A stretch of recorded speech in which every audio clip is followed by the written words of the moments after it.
It's about 1:30. I started at 12:15 and I'm like a little over 3 miles in. Apparently, I'm the first person so far because I met some people who had actually done Whitney for sunset and were coming down. And they said I was the first, but I'm gonna take a break here. It's like the last like big water source.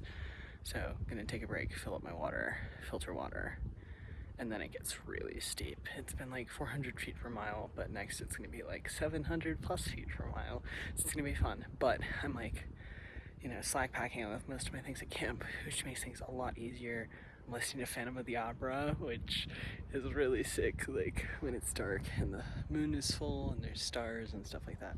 And even in the dark, it's beautiful, so good stuff. And we've got snow. Don't know where I'm going. You can see everyone else making their way up. And you can vaguely see some of the stuff in the moonlight. Okay, I made it to the top. It's like a little after 4. Also, Maria is here, which is cool and fun.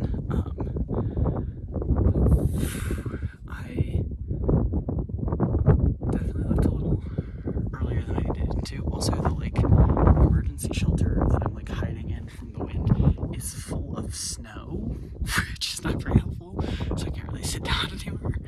And also, my headlamp went on like low battery mode when I was like 0.2 from the top, so good stuff. Like this is nice already. The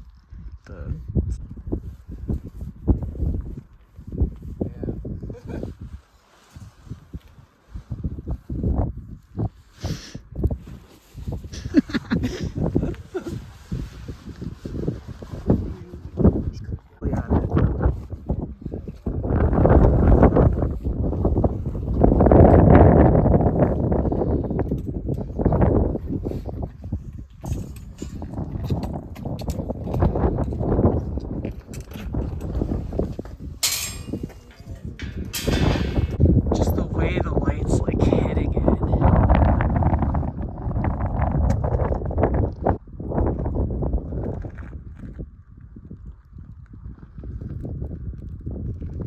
It's about 5:45 or 6, and we're headed back down from the peak. I'm pretty dang cold, but it was beautiful. It's still breathtaking. Now I have a fun snowfield that's actually kind of a little sketchy, but not that bad. But the sketchiest thing on the thing.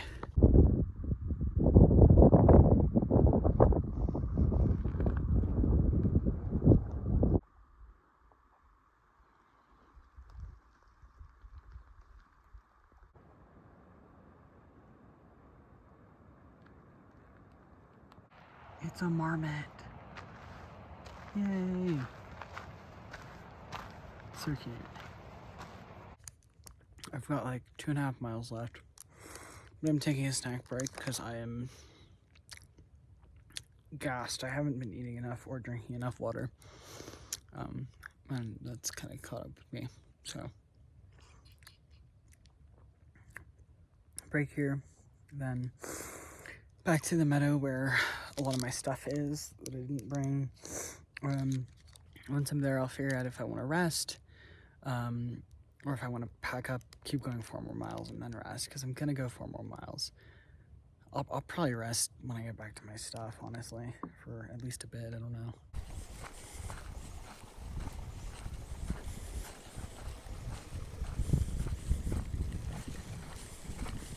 Okay, it's like 1:45, and I'm back on the trail.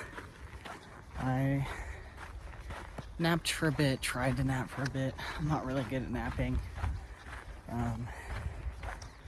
Ate some food, packed up all my stuff, and I'm gonna go minimum 4 more miles. I'm still feeling really tired, more so sleepy than like body, or like I don't know, like my legs feel okay, but I just feel exhausted. But yeah, minimum 4 miles. The like issue is that I'm like not loving is like I was planning to just go 4 miles and camp there, which is likely what I'll do. but that puts me about 9 miles away from Forester Pass, which, like, regardless, Forester Pass is gonna be tomorrow. But if it were less far away, like if it were like 5 or 6 miles away from where we're camping, I could kind of just like wake up at my normal time and like feel good enough about it, because as far as I can tell, the snow is usually pretty firm until like 8 a.m. But at 9 miles away, it's gonna be smarter to wake up at least 3 a.m.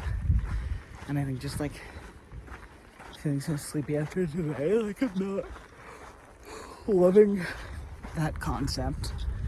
I also like, I don't know realistically how much more dangerous it is to not do it early in the morning.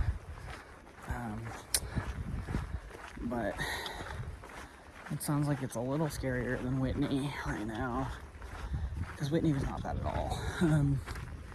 Even if she had gone later in the day, it probably wouldn't have been too bad, but Forester sounds a bit trickier, although still not horrible.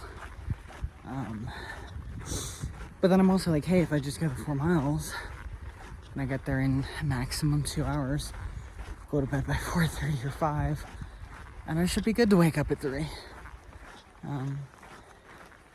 So I don't know, I'll likely stick to my plan and just go the 4 miles because I'm tired.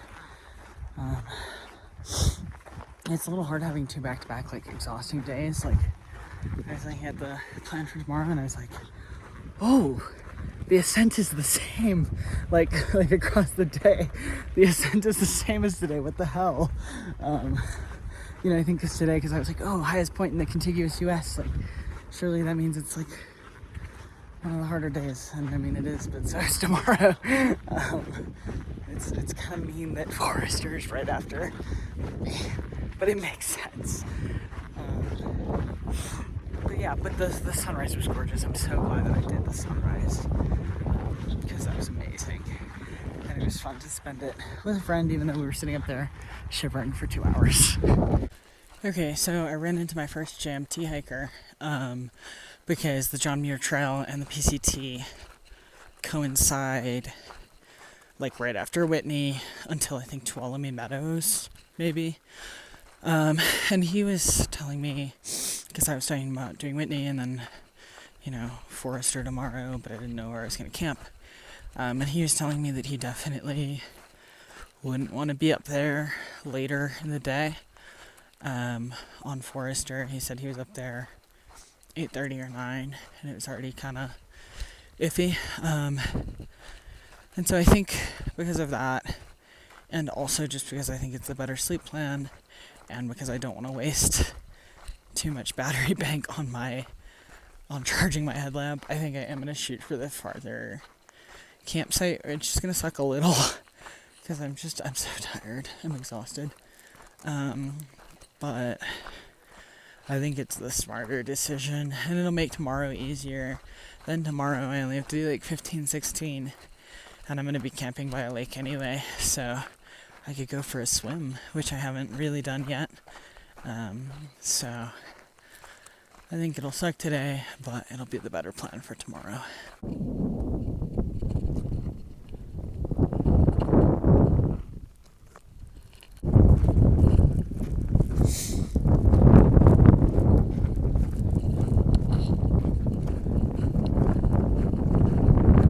Alright, I am set up here.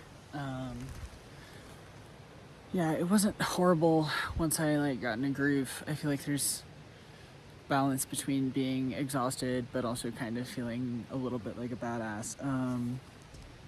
So I guess I did 23 today, which is pretty big for including Whitney, but it'll make Forester make a lot more sense tomorrow, and I'll have only 15 tomorrow.